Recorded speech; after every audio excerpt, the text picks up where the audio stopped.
times is they started at those early ages. They had fellows who taught, they had to have at least 2 years of college education. They were called grammar masters. They taught the older boys in the fall and the winter.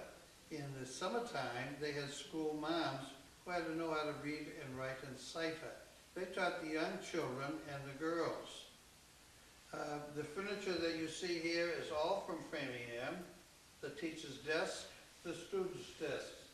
The blackboards are the original blackboards.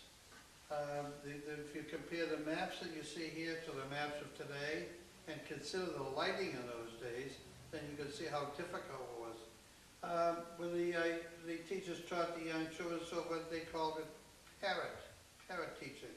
You say to the parrot, does Polly want a parrot cracker? And he would, Polly wants a cracker.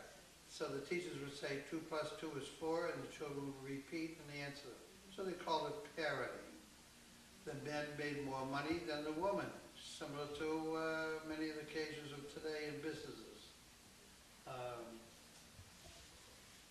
We talked about the ink and the ink wells.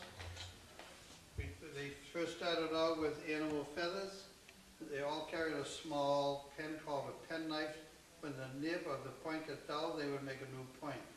Dip it into the ink. They made their own ink and so forth, and then a lot of that would slide off and make big blots. They went from that to a metal point pen.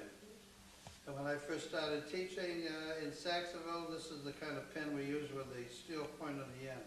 We made our own ink in the basement of the school.